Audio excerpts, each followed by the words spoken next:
사랑의 아버지 하나님 감사합니다. 오후 시간에 우리 어른들 또 이렇게 하나님의 말씀을 같이 나누고자 모였습니다. 주님의 귀한 말씀 잘 알아들을 수 있도록 우리 성령님이 도우실 줄로 믿습니다. 감사하며 예수님의 이름으로 기도드립니다.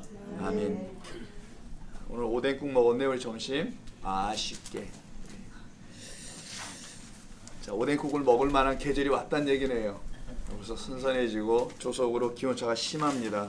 감기들 조심하시고요. 벌써 감기가 벌써 유행을 하는 것 같더라고요. 옛말로 곧불 들리지 말아야 되는데 건강들 하시길 바랍니다.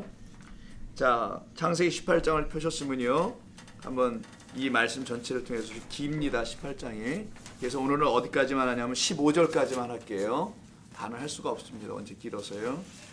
18장 1절부터 15절인데 단 읽지 않고 그냥 하나하나씩 읽어가면서 말씀을 나누겠습니다. 자, 여호와께서 마므레의 상수리 나무들이 있는 곳에서 아브라함에게 나타나시니라 라고 되어 있네요. 자, 그 전장은 아시다시피 아들을 주겠다는 이야기를 하셨던 것이죠. 그게 지난주에 말씀이었습니다. 그 말씀이 끝난 다음에 이 아들 주는 이야기, 이삭이라는 아들을 낳게 되는 이야기가 곧바로 나오지 않고 그 21장에 가서 나온단 말이에요. 그 사이에 이런 이야기가 계속 낍니다. 그게 바로 18장인데 그 내용을 보면 어떤 이야기가 끼어 있냐면은 마므레 상수리 나무에 있는 곳에 아브라함에게 하나님께서 여호와께서 나타나셨다고 되어 있어요. 주어는 여호와입니다. 여호와께서 나타나셨어요. 근데 나타난 자들이 누구로 나타나냐면 2절에 보니까 세 사람이라고 되어 있어요. 그렇죠? 그러니까 이게 지금 여호와 하나님께서 분명히 나타나셨으면 여호와 하나님께서 나타나셔야 되는데 왜 세 사람이라고 할 수밖에 없었을까? 하나님은 영이시기 때문에 그렇습니다. 영이신 하나님께서는 영으로 나타나시면 우리가 감지할 수가 없잖아요. 영은 보이는 게 아니니까. 그래서 하나님이 나타나셨다는 걸 알려주려고 어떻게 하신다? 사람의 모양으로 나타나 보여주셨다라는 그런 말씀입니다. 그래서 1절과 2절에는 바로 그런 내용이 함께 섞여 있는 것이죠. 예전에 있었는데, 자, 1절과 2절에 이렇게 섞여 있는 겁니다. 그러니까 여호와 하나님께서 나타나셨는데 사람 셋으로 보여주셨다, 이런 말인 것이죠. 자, 그게 이제 본문입니다. 그런데 오늘 18장 2절에서 보면 세 사람들이라고 하잖아요. 하나님을 나타내는 사람들입니다. 근데 그 주의 사자라고 할 수 있겠죠. 그러면요, 이런 존재들, 하나님을 나타내는 존재들로 나타났으니까 주의 사자다, 성경에 이렇게도 표현하지 않습니까? 천사들이다, 뭐 이런 식으로. 그들이 와서 하는 얘기가 뭐냐면 내년 이맘때 아들을 낳을 것이다 라는 이야기를 해요. 그게 10절이에요. 그가 이르시되 내년 이맘때 내가 반드시 내게로 돌아오리니 내 아내 사라에게 아들이 있으리라. 아들 낳는 얘기를 앞에 17장도 했는데 또 하시단 말이에요. 근데 여기 좀 더 다르게 구체적으로 말씀하시기를 내년 이맘때 다시 오겠다는 말씀을 강조합니다. 그리고는 그들은 그곳을 떠나 어디로 갑니까? 자, 16절 한번 보세요. 18장 16절, 오늘은 우리가 하지 않습니다만은 롯이 살고 있는 소돔이라는 땅으로 향하죠. 그러니까 소돔에 가서 롯을 만난 그 세 사람 중에 둘이 가는데 그 둘이 바로 주의 사자라는 거예요. 하나님이 가셨다라는 그런 얘기입니다. 그리고는 19장 끝에가 뭘로 끝나는지 한번 볼까요? 롯에게 가요. 소돔과 고모라의 멸망에 대한 이야기 여러분 다 아시니까 중간 생략하고 19장 마지막 30절부터 보시면은 롯이 소알에 거주하기를 두려워하여 두 딸과 함께 소알에서 나와 산에 올라가 거주합니다. 이미 소돔과 고모라는 멸망당했어요. 그래서 거기서 더 이상 살 수가 없으니까 롯이 그의 두 딸과 산에 가서 살아요. 거기서 이 두 딸로 하여금 아들들을 낳죠. 그게 지금 36절이에요. 36절을 보시면 롯이 두 딸이 아버지로 말미암아 임신을 하고 큰 딸은 아들을 낳아 이름을 모압이라 합니다. 이게 바로 모압 조상이 되는 거예요. 나중에 둘째는 딸은 또 아버지로부터 아들을 낳는데 어떤 아들을 낳느냐 보니까 암몬이라는 아들을 낳아요. 자, 암몬을 낳고 모압을 낳는 이야기입니다. 자, 이런 이야기가 이렇게 나온다는 거예요. 그러면은 우리가 이런 걸 알 수가 있겠죠, 여러분. 자, 18장 1절부터 뭐 2절 3절까지 보고 하나님께서 세 사람을 찾아오신 이야기는 아브라함에게 찾아온단 말이에요.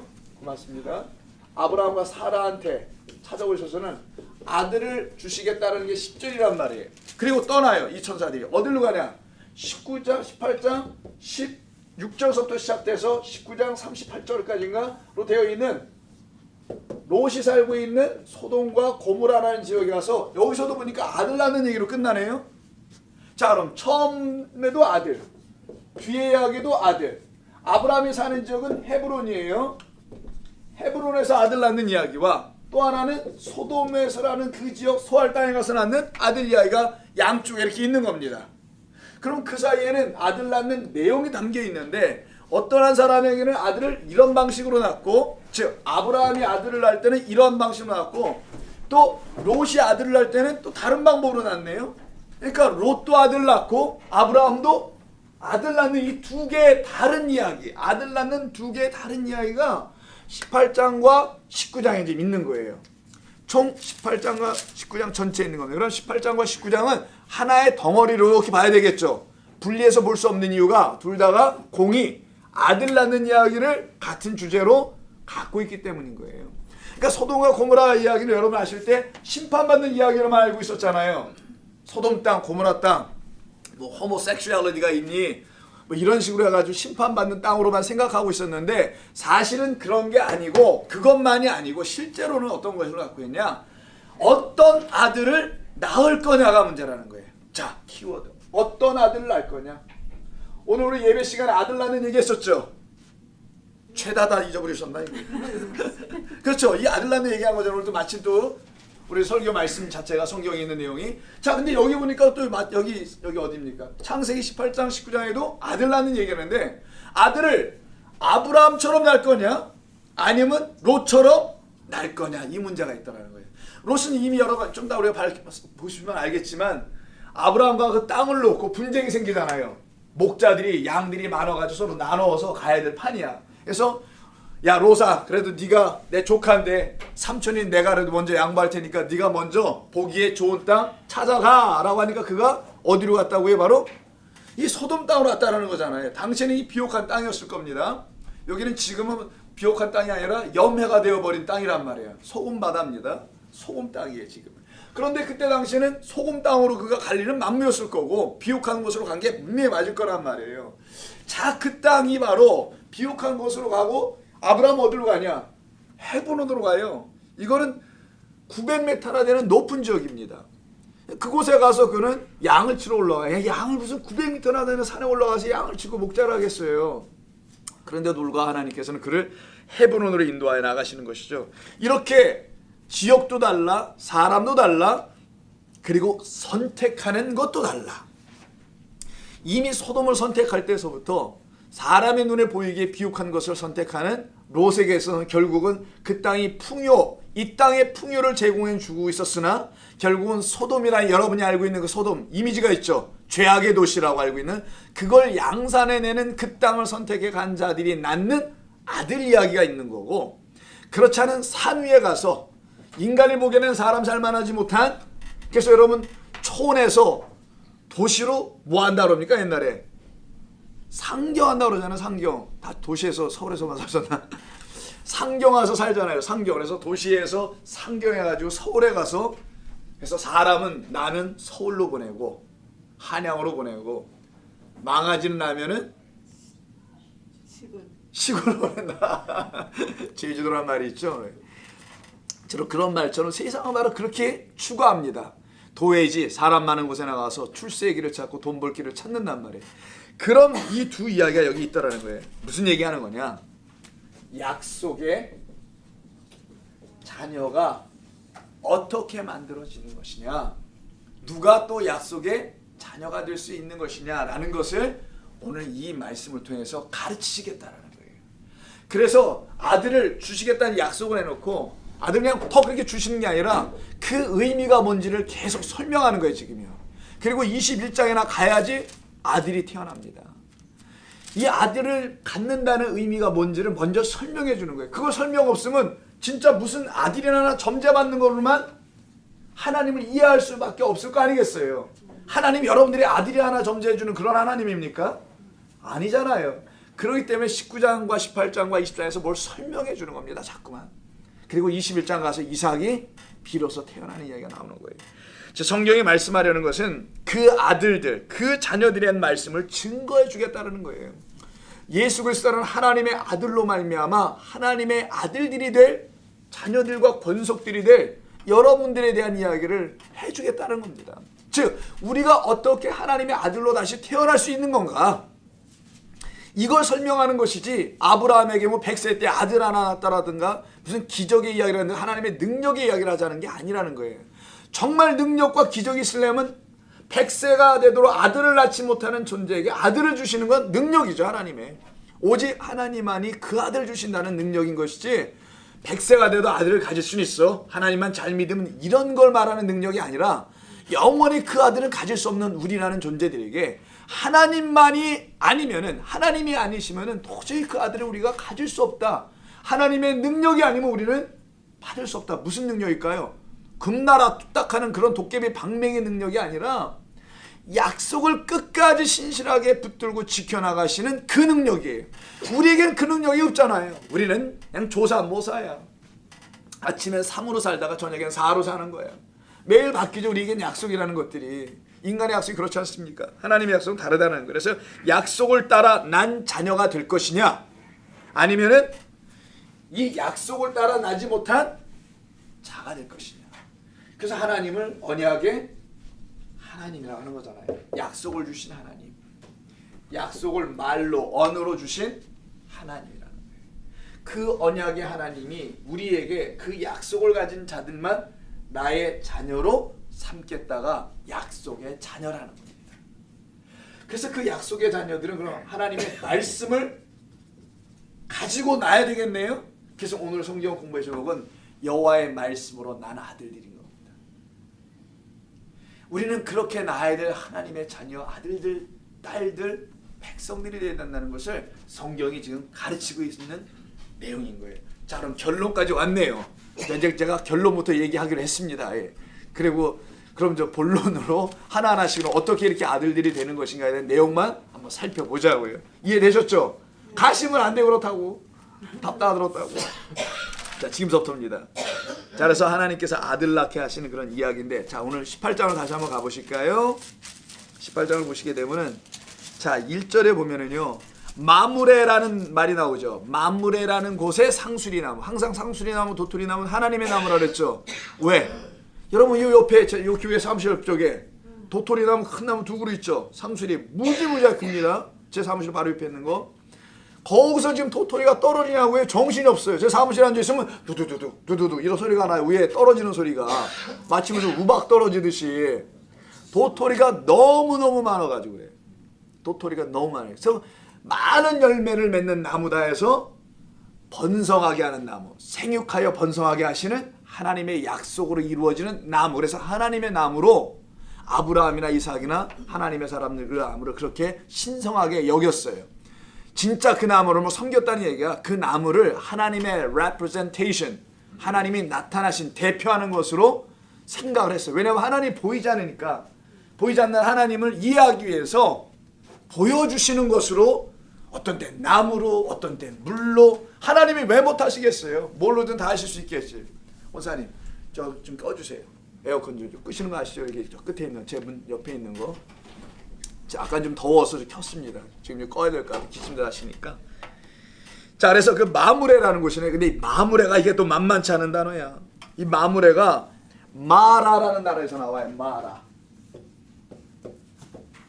마라. 뭐 하지 마라는 아니고 마라라는 단어에서 나오는데, 이 단어가 들어 올리다라는 뜻을 갖고 있어요. lift라는 단어를 뜻을 갖고 있습니다. 그러면 어떤 곳이냐? 마므레라는 곳은 들어 올리는 곳이네요. 이게 지금 어디서 처음 나오냐? 13장을 한번 가보세요. 이게 바로 그 유명한 소돔에서 헤어지는 땅입니다. 롯과 헤어지는 이야기 13장이거든요. 13장 18절 마지막 부분이네요. 롯은 자기가 원하는 곳으로 선택해서 가는데 그게 소돔 땅이었죠. 그리고서 남은 땅으로 가는 게 그 14절 이하 아브라함이 땅을 갖게 되는 이야기인데, 그때는 롯은 롯 혼자 선택했지만 이때는 하나님이 개입을 하세요. 아브라함에게 개입을 해서 땅을 갖게 됩니다. 아브라함아 하고 찾아오세요. 동서남북을 봐라. 그리고 내가 너에게 줄 이 땅은 영원히 너는 거기서 이르게 될 거야 라고 하시면서 결정해서 간 땅이 어느 땅이래요. 18절에 장막을 옮겨 헤브론 나오죠. 그래서 아까 우리가 헤브론 여기다 써놓은 거예요. 헤브론의 뜻을 기억하시나요? 연합, 교제, 하나가 됨. 하나님과 하나가 되자 라고 하는 땅으로 끌고 가셨다라는 거예요. 그걸 이 장소라는 이름에 담아놓으신 뜻입니다. 그러니까 성경에 나오는 지명들은 우리가 다 이해를 못하는 것일 뿐이지 어떤 의미를 설명하기 위한 어떤 의미를 담은 이름들입니다. 그러니까 단순히 고유명사가 아니겠네. 일반 보통 명사로 그냥 이해하라는 거예요. 뜻으로 이해하라는 겁니다. 그래서 마므레라는 곳으로 보내네요. 마므레가 헤브론으로 가네요. 근데 거기 헤브론에 있는 어느 나무? 마므레 상수라고 되어 있잖아. 거기 뒤에요. 바로 지금 18장이 바로 이 13장 18절과 똑같은 상황. 옛날에 조카 롯과 헤어져 가지고 그가 선택하게 됐던 헤브론이라는 그곳에 마므레라는 것이 있는 거예요. 근데 이 마므레는 지금 여기 써드린 것처럼 이 말하는 것을 갖고 있지만 이 마므레를 미리 앞서서 말한 것이 12장입니다. 한 장 앞으로 가보세요. 12장 6절 한번 보세요. 아브라함이 그 땅을 지나 세겜 땅 모레 상수리 나무에 이르니 그때 가나안 사람이 그 땅에 거주하였더라. 처음에 12장은 아브라함이 처음 부름받아서 온 가나안에 온 이야기죠. 처음 12장 1절이잖아요. 너의 집 아비 집을 떠나 본토 친척으로 떠나 가라고 하는 그 이야기. 그때도 보니까 그 땅을 떠나 세겜 모레 상수리라고 돼 있어. 여기는 마므레 상수리. 이거는 마므레. 또 하나는 모레가 됩니다. 모레 상수리예요. 둘 다가 상수리 나무인데 하나는 모레고 하나는 마므레예요. 자, 마므레하고 모레 혹시 기억나시나요? 안 날 겁니다. 너무 오래돼가지고. 이 모레라는 뜻은 이전에 말씀드린 것처럼 이른 비라는 거예요. 이른 비. 자, 성경 읽어보시면 아시겠지만 구약 성경에는 이스라엘 백성들에게 이른 비와 늦은 비를 내려주죠. 그거는 실제적으로 그 팔레스타인 땅이 지중해성 기후를 갖고 있기 때문에 여기 캘리포니아처럼 이른 비 늦은 비가 온 거와 똑같아요. 우리는 비 내리는 시즌이 따로 있잖아요. 딱. 좀 있으면 비 올까 하니까 11월부터 10월 말부터 오게 될 텐데 그때부터 3, 4월까지 쫙 비가 오죠. 맨 처음에 오는 10월의 첫 비를 이른 비, 마지막에 오는 비는 늦은 비. 이게 무지하게 어렵네 지금 이거. 굉장히. 이른 비를 내리는 이유는 씨를 파종하기 위해서 땅을 촉촉히 적셔주는 이른 비. 두 번째 비는 다 가르쳐줘야 되겠네.